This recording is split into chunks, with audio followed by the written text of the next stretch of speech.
It is the 7th year. The annual architecture residency program is running. I'm here at the Archive Building in Rhinebeck, New York.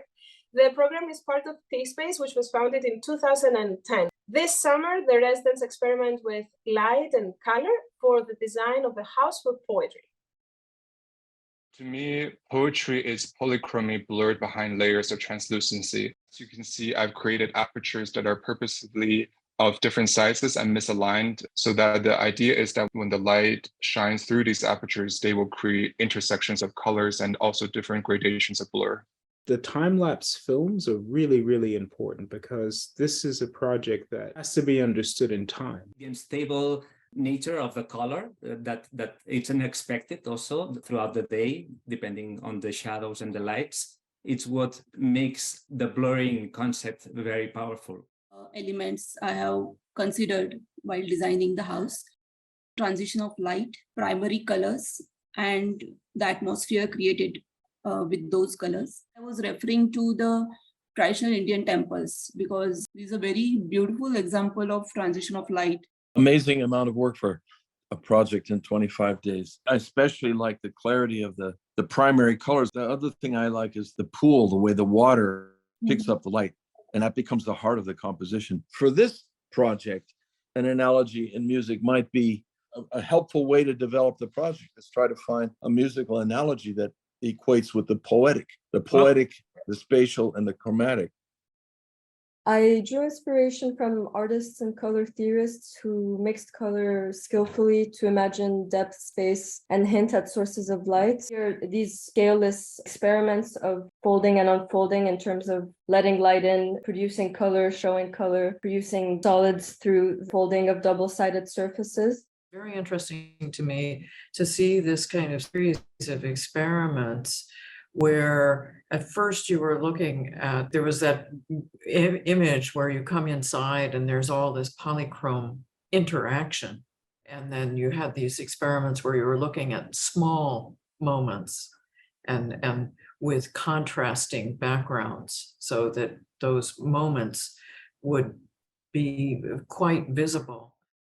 This particular project, I looked at blues, the different shades, and its richness in my work as a photographer.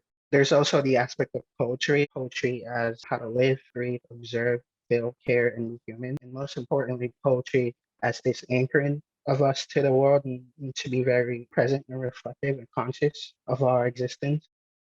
Outlines for sequences of colors do not have to correspond to the sequences of outlines making up the architecture. So you could also challenge that if you wanted.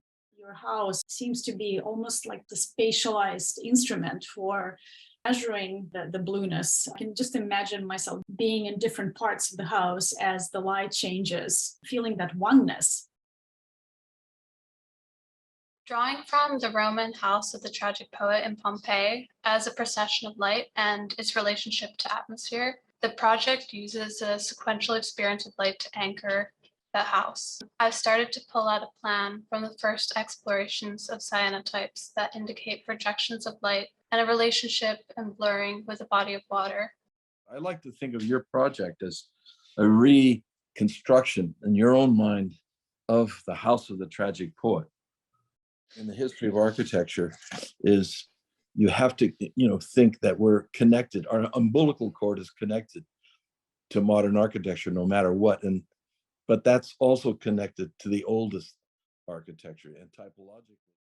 What I really want to say here is that the two registers which these works reference without saying it. Number one is the cosmos, which is to say the sun as the primordial and tireless transformer of the chromatic environment. The second one, I think, has to do with whatever the equivalent is in perceptual neuroscience, shall we say, or cognitive science. And I wonder to Sanford's point about the cosmic and the biological and the psychoacoustics, is there a kind of psychochromatic term? No, but I wrote that down. I completely agree. If it isn't, then you should have just coined it. There's no such thing as color. And we know that the spectrum, the so-called color spectrum, is divided up psycholinguistically also in rather arbitrary ways, such that the colors that we see, it depends on what colors are around it. It depends on the intensity of the light. It depends on frequency of light. It's all of these things. So that, in fact, there is no real such thing as yellow. Under certain circumstances, yellow will turn up as a completely different color simply because of what else exists in the environment or what the conditions of perception. When you kind of leave this studio, I want you to remember that the brain is creating all the time, and to sort of take advantage of that and create these huge effects with very kind of small gestures that you can do.